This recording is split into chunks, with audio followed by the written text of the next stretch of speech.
as with all of our chapters, starts off with just a self-assessment. Where are you with your comfortability and what you know and what you don't know about your financial well-being, so to speak? And what are your goals when it comes to finances? And maybe just finances, or finances and your career, kind of all of those different pieces and how they get together, and what this chapter will talk about. So this chapter is important for college students because if you are a younger college student in particular, this is usually one of the first times that you're faced with a lot of different types of financial issues. You're paying for school, you may or may not be working, you may or may not be living on your own. So there's a lot of different pieces going on.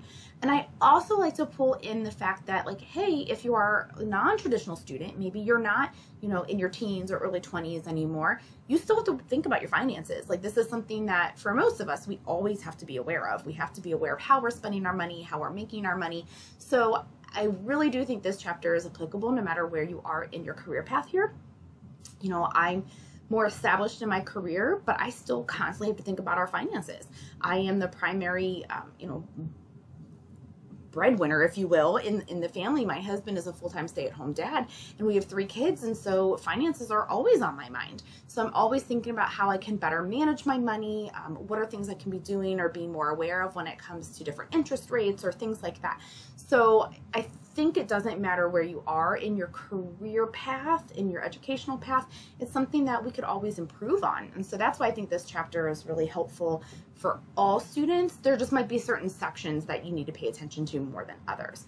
So this just gives you the introduction as to why it's applicable to different stages of life.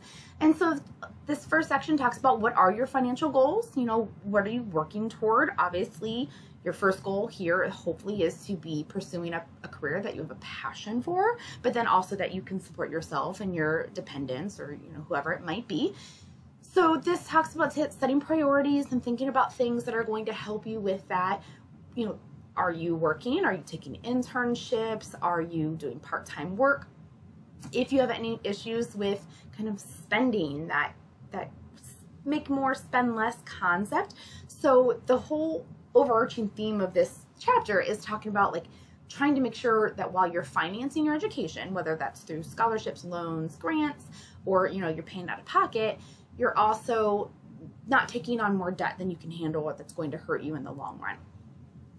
This next section talks about making money. Obviously, like, we all need to do so. And so when you're in school, a job can be beneficial, or it can be detrimental, or it can be a little bit of both. As a lot of you might know, that it's really hard to juggle going to school, working, whether it's full-time, part-time. But it's also helpful because while you're working, you're also learning about time management. There's some research out there that says students who work while going to school, 19 to 20 hours a week of work, are actually the best time managers. Students who work 40+ hours tend to be a little overwhelmed. Students who don't work at all tend to procrastinate more. Now that's just statistics. Everyone kind of does their own thing, and some people find ways to make it work no matter their situation, but that's what a lot of research will support. So just keeping that in mind, that when you're working, you have to prioritize. You have to try to manage your time in those capacities. So a job can help in that way, making you manage your time, building your resume, getting networks, but also it can make you overwhelmed. It can make you stressed. So just recognizing that kind of positive and negative type thing. Other things you have to think about with your job, is it going to allow you flexibility? Some people do have a really great place of work that will work with your school schedule. Others not so much. So it's just something to kind of just be aware of in those situations. We also have student jobs on campus. Now, there's not quite as many as there used to be in a pre-COVID, but there are some jobs on campus, and it can help students, make money while also being connected onto the campus. Where to find a job, we've already talked about in the previous week, career services. So if you were going to, there we go, taking time there. I'm actually gonna go, it's a little bit more direct right here. When you get into career services, this is your place to look, to go, to make appointments, to connect through, to help you with those type of where to find a job, whether it's part-time, full-time, internship. Some of you might be looking to work for yourself. There's a lot of, like, gig economy is kind of big right now, so that might be helpful. This is also a section that's going to talk about balancing your current job with the job that you are going to school for, because some of you right now might just have a job, something that you do. You may or may not really like it, but it's not something you want to do for the rest of your life. That's why you're here, to pursue a career. So how do you kind of balance that, as well as, you know, making sure that you're doing the things you need to do to get into the career that you're going to be in. Section 11.3, if you have a little trouble with spending, this is your section. And I think maybe some of us can fall into that category at different parts of our life. I really like this suggestion, like a money analysis, very similar to a time analysis. So if you've ever thought about how you spend your time, this is a similar idea. Where does your money go?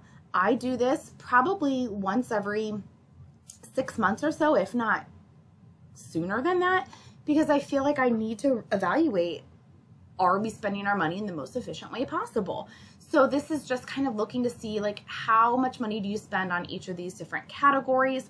And there's actually a little bit more like suggestions down here, tracking your income. So there's a lot of different tools on this page that can help you. But just looking to see, how much money are you spending? Is that where your money should be going? Can you afford to move your money around in different places? So I'll give an example. Years ago, we cut cable, which saved us a lot of money, and a lot of you might kind of associate with this.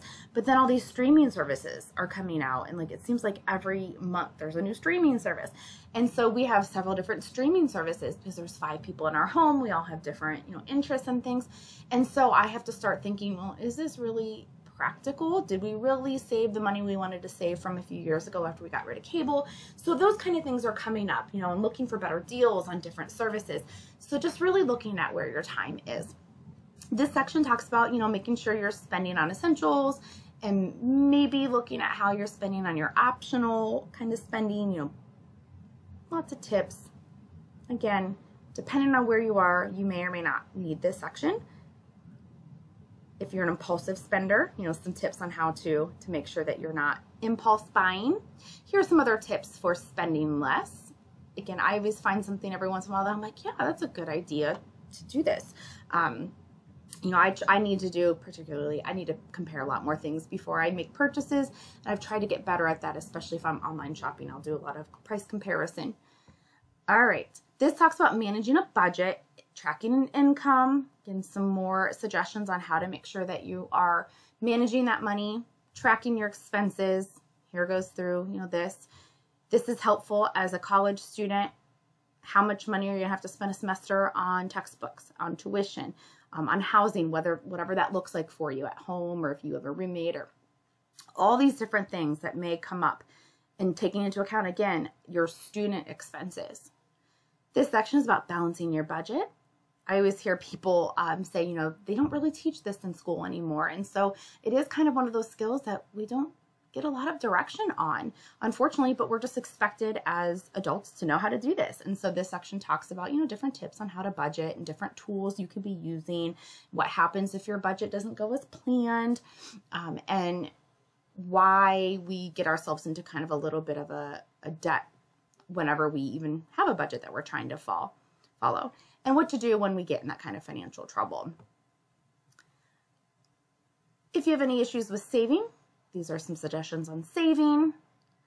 All right, our next section talks about credit cards. So if you are looking to build your credit score, getting a low limit credit card could be helpful for you. You don't want to take out, obviously, more credit cards than you can pay back, but you also want to make sure that you are building that credit. So this is going to give you some suggestions, making sure that you pay attention to your limits, making sure that you avoid debt, things like paying with cash when you can, debit instead of credit, try to pay your minimum, if not more, way more than that if you can every month on your credit. So these are just some tips on your credit card. Credit history, something I always encourage my students to do is go into Google and go to Free Credit Estimator. Now, you can see I have a lot of ads first, but it's the first actual result here, free FICO score.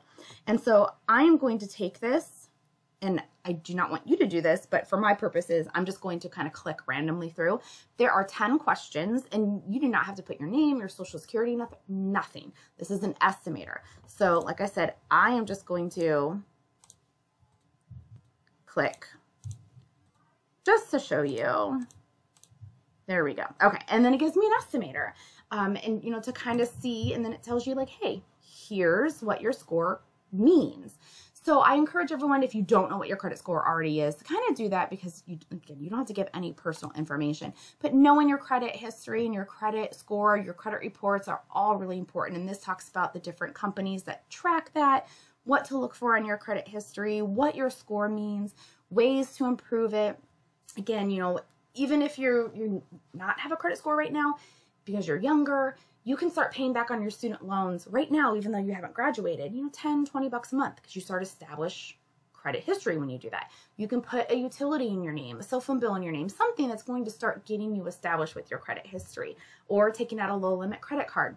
You know, identity theft is something we also have to be aware of with all of this. So this section talks about protecting your identity. There's a little case study that goes through kind of different situations as it results to financial literacy. All right, and then this last section talks about financing college and looking ahead. So looking at grants, loans, applying. Hopefully you know that you have to apply for FAFSA every single year. So even though you are on FAFSA right now, you have to apply again for next school year. So you can start doing that right now. Some people do not realize they have to do it. It's not a one and done. So this is a reminder how to do that. I also want to show you under our Stark State homepage, under admissions, paying for college, scholarships. There are a ton of scholarships that you guys literally sit there waiting for students to apply. And if you go to the scholarship list and information, you are going to see all these different scholarships. Okay. Some of them you have to have a GPA requirement on. Some of them you do not. Some of them are degree related. Some of them are, you know, specific populations. A lot of these, if you look, scholarship application, it is literally like less than 5 minutes. Not even that. Information, yes or no, sign it, hit submit.